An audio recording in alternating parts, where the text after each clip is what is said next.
नमस्कार, मैं शंभू कुमार सिंह और आप देख रहे हैं नेशनल दस्तक। 5 राज्यों में चुनाव का अनाउंसमेंट कर दिया गया है। 5 राज्यों में चुनाव का अनाउंसमेंट कर दिया गया है और आप कल्पना नहीं कर सकते हैं कि जो हम लोग लगातार सवाल उठा रहे थे कि आखिर ईवीएम से चुनाव क्यों होता है, ईवीएम क्यों लाया गया था। ईवीएम इसलिए लाया गया था ना कि आसानी से चुनाव हो, जल्दी मतगणना हो जाए। लेकिन उसके बाद भी एक महीने का लंबा समय निकालना। कांशीराम साहब ने एक नारा दिया था, आपको पता है, कांशीराम साहब ने नारा दिया था कि जिसकी जितनी संख्या भारी उसकी उतनी भागीदारी। उसके बाद क्या हुआ, कांग्रेस इस देश में ईवीएम लेकर आई। पहले आप शेड्यूल समझ लीजिए, अगर आप यूपी के हैं तो 7 चरणों में आपके यहाँ चुनाव होगा। 7 चरणों में 10 फरवरी से चुनाव शुरू होगा, पहला फेज। दूसरा 14 फरवरी, तीसरा 20 फरवरी, चौथा 23 फरवरी, पांचवा 27 फरवरी, छठा 3 मार्च और सातवां 7 मार्च।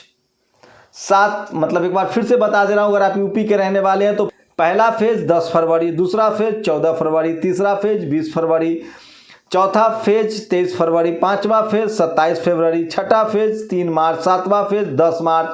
वोटों की गिनती होगी 10 मार्च को, 7 मार्च को लास्ट है। यूपी में पंजाब, गोवा, उत्तराखंड में एक चरण में चुनाव होंगे 14 फरवरी को।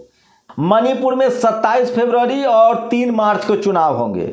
मतगणना 10 मार्च को होंगे, मतलब सब जगह 10 मार्च को रिजल्ट आएंगे। अब एक बात बताइए, जब 10 फरवरी से चुनाव शुरू होगा और 10 मार्च को नतीजे आएंगे, मतलब पूरा 1 महीना, तो फायदा क्या है? क्या हम 1 महीना वोट डाल के बैठ सकते हैं तो 4 दिन काउंटिंग के लिए नहीं रुक सकते थे? ईवीएम से क्या फायदा हो रहा है? सिर्फ एक फायदा हो रहा है कि नतीजा जल्दी आ जा रहा है, लेकिन समय उतना ही लग रहा है। 1 महीने का लंबा चुनाव प्रोसेस चलेगा जब हम वोट डाल के मतपेटी में, और 1 महीना बैठ सकते हैं नतीजों के लिए। तो क्या अगर बैलेट पेपर से चुनाव हो और 4 दिन बाद ही रिजल्ट आए तो क्या दिक्कत है? इसका मतलब है कि ईवीएम से किसी को तो फायदा होता है। इसलिए बामन मिश्रा हम सही कहते हैं कि जिस दिन, सोचिए पहले क्या होता था इस देश में, जब डेमोक्रेसी आई, जब बाबा साहब ने सबको 1 वोट का अधिकार दिया, तो पहले शोषित वंचित समाज SC ST OBC और माइनॉरिटी को वोट नहीं गिराने दिया गया। उसके बाद यही नहीं, जो रिजर्व सीट था उस पर लोग अपने नौकर को चुनाव लड़ाते थे। लेकिन बाबा साहब के जाने के बाद मान्यवर कांशीराम साहब आए और उन्होंने बहुजन आंदोलन को तेज किया और नारा दिया, जिसकी जितनी संख्या भारी उसकी उतनी हिस्सेदारी। उसके बाद इस देश में कांग्रेस ईवीएम लेकर आ गई। और ईवीएम से फायदा क्या हो रहा है? चुनाव के नतीजे 1 दिन में आ जाएंगे। अरे जब 1 महीने तक हम वेट कर सकते हैं वोट डाल के, तो 1 दिन नतीजा, 4 दिन नतीजा में वेट कर लेंगे। सोचिए, दुनिया के तमाम बड़े देशों में और टेक्निकल साउंड देशों में, सबसे ज़्यादा पढ़े लिखे वाले देशों में भी बैलेट पेपर से चुनाव होता है। मैं फिर कह रहा हूँ, ईवीएम एक तरह का बड़ा फ्रॉड है। अगर ये फ्रॉड, ईवीएम एक मशीन है, जैसे ATM फिक्स किया जा सकता है। जैसे अच्छा बताइए, जब आप फास्टैग लगाते हैं, कोई इंटरनेट है क्या? फास्टैग से पैसा नहीं कट जाता है? सैटेलाइट में आप बताइए, ATM में जाते हैं, ATM से पैसा मशीन से नहीं निकलता है। रेड लाइट देखे हैं, फिक्स कर दिया जाता है, 10 सेकेंड पर ग्रीन, 10 सेकेंड बाद रेड। ईवीएम से चुनाव बिल्कुल विश्वसनीय नहीं है और बहुजन समाज तब तक सत्ता में नहीं आएगा जब तक ईवीएम का विरोध ना हो।